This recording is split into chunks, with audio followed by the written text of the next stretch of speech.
Ladies and gentlemen, this is a red alert. For decades, the executive branch has been eroding the other branches of government, the legislative and the judicial, the Congress and the courts. But now, in the last few months, we've seen Obama come out and say he doesn't need congressional authorization for the new war in Libya because he has United Nations authorization.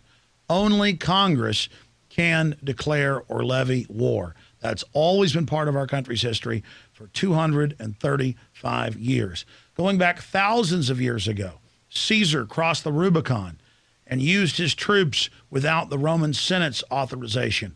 Hitler did similar things.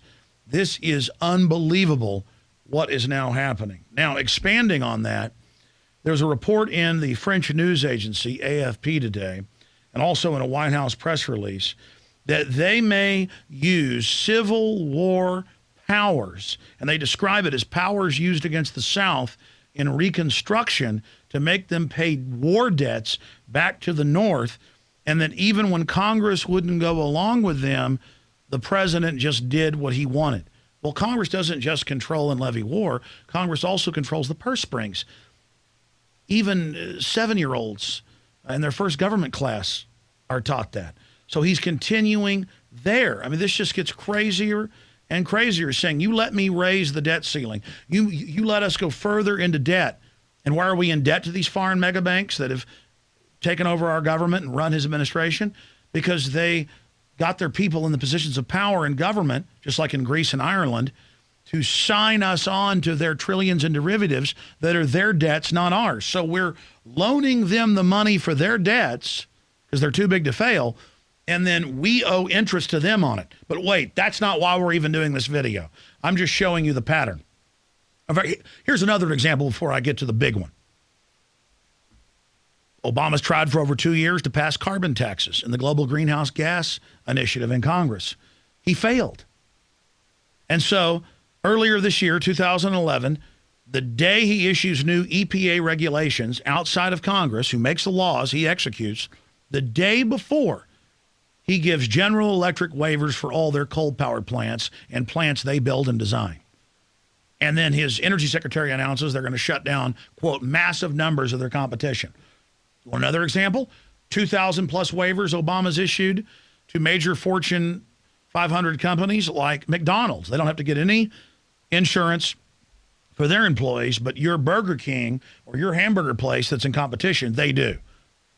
This is outside of Congress. This is dictatorship. But again, Obama will leave office later.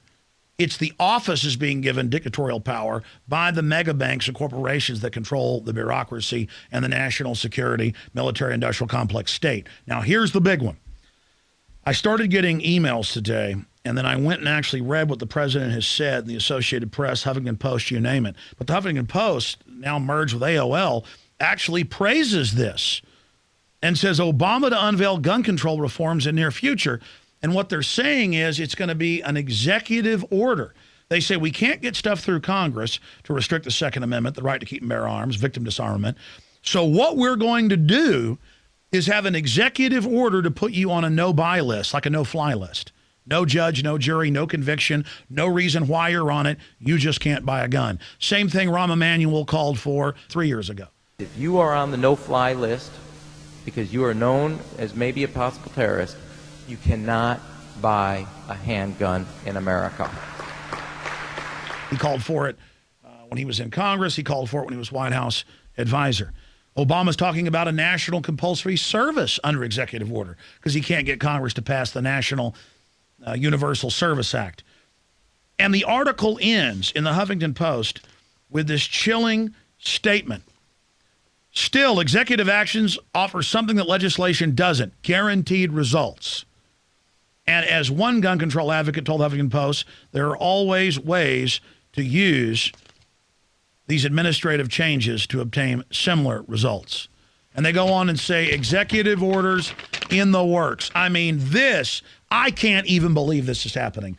I can't believe this is happening. Wars without congressional approval. Global UN treaty carbon taxes without approval. waivers to all his buddy from laws they put in to shut down their competition, and now coming after my guns. They're talking about assault weapons bans, semi-auto bans. They're talking about shutting down gun shows. They're talking about it all. And meanwhile, the Attorney General has been caught engaged in perjury to Congress. The head of the ATF has admitted lying about the fact that Operation Fast and Furious to ship 30,000 guns into Mexico to blame the Second Amendment for violence. He's been caught lying about that. I mean, these people are complete crooks. They are going for broke because they're imploding America by design. Warn everyone you know, ladies and gentlemen. This is so huge. We are going into a dictatorship of the executive branch and the bureaucracy in this country. And they're already talking about going after private pension funds, ladies and gentlemen. The sky is the limit with these people. They've imploded us by design. And they want our guns. They want to convert us to pure slavery. Please get the word out about these illegal activities. Thank you for joining us.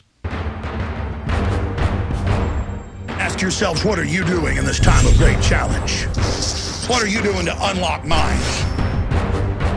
Go to Infowars.com and PrisonPlanet.tv for the latest headlines and cutting-edge information.